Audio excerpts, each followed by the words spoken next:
Well, I was raised in Canada. Yeah.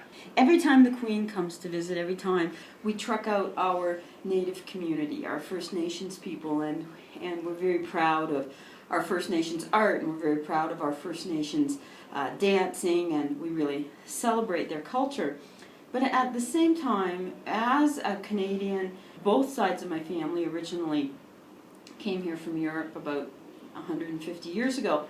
I'm keenly aware of the fact that this celebration of First Nations culture, there's something incredibly wrong about celebrating someone, trucking them out for the Olympics and for the Queen's visit, when we know that the vast majority of our First Nations people are living in crisis. The percentages are frighteningly high in terms of alcoholism, drug abuse, suicide, levels of diabetes, prostitution, homelessness. The numbers are absolutely through the roof. And the reason for that is that their culture was systematically destroyed by European culture. When the first Europeans came to North America, they referred to it as discovering North America. So there were already quite a few people there. There was nothing to... it may have been a discovery for them in the same way that I discover a new restaurant down the street, but there were already people living there. By and large, First Nations people had no concept of owning the land. They more belonged to the land. Like many cultures that are indigenous to different parts of the world, it was very normal for them to spend the warm part of the year in one place.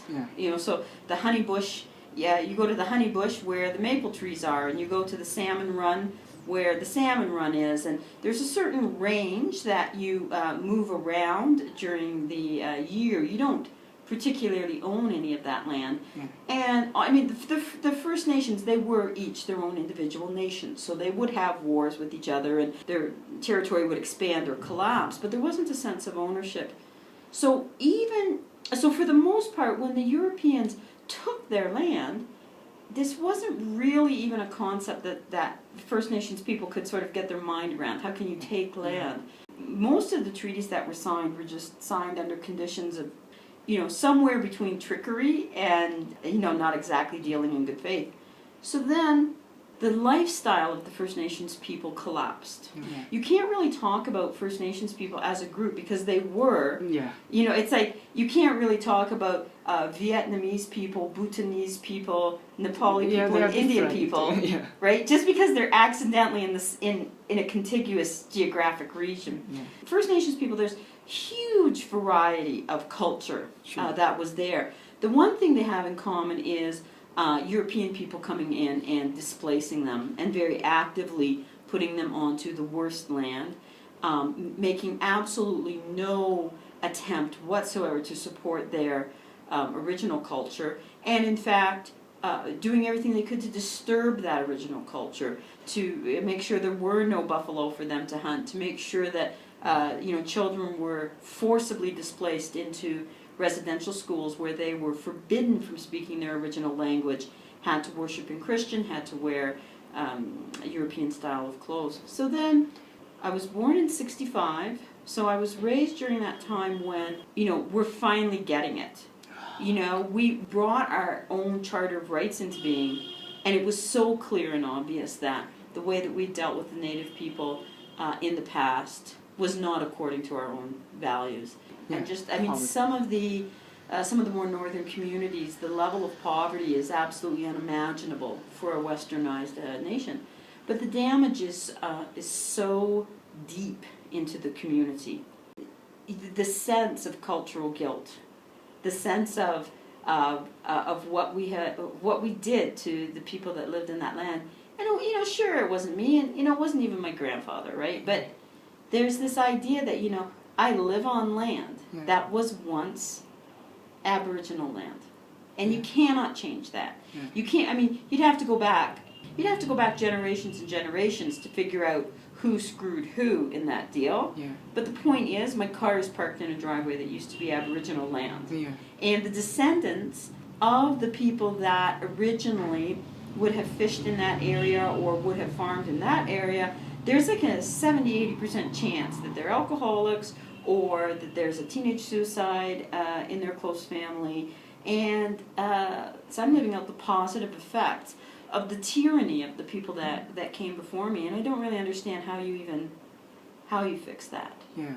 Especially once it's been in place for so long. And you can throw a whole lot of money at a problem and just make it worse. But it just seems like it's such a huge, huge battle. And the solutions have to come from inside the First Nations communities. This cannot be something that's delivered to them. You know, it's not the rest of Canada's job to say, well, this is what will make you happy and cure the ills. That's, you know, absolutely unacceptable. It has to come from inside the Aboriginal community. And I think most Canadians, I think a lot of Canadians pay at least lip service to the idea that there is this strong guilt. Yeah. But, you know, for a lot of people to confront that guilt, a lot of people are like, well, that happened 200 years ago, and I wasn't the one that did that. And, you know, really, to be able to confront that kind of, you know, cultural guilt or racial guilt is very difficult, because you can't say, I'm sorry, and make it go away. You can't do a darn thing about it. You weren't the one that did it. Yeah. But you can see where, you know, from a group's perspective, it's wrong. Yeah. So I guess, you know, we're trying to make our children aware of First Nations as their own nation, as a struggling community, and to approach it with respect. Not to be, you shouldn't be acting like a tourist in your own country, right? Yeah. To go to the powwows that are really sort of fancy and really sort of touristy, that really encourages you to, like, you know, take neat pictures and turn people into scenery. Yeah.